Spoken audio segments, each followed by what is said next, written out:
Probably one of the earlier signs of gum disease is bleeding. So if you're brushing your teeth at home and you find that there's blood on your toothbrush, or you spit and there's blood in the sink, it could be indicative of inflammation of the gums and an early sign of gum disease.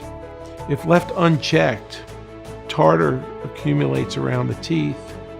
The tartar has bacteria that live in it.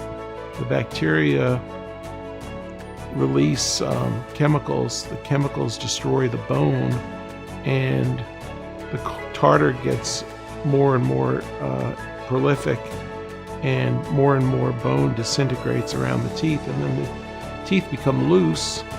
Sometimes you can reach a point of no return. So you want to address the problem before it gets to a point like that, and have a proper diagnosis, evaluation, and cleaning to make sure that you don't get advanced gum disease.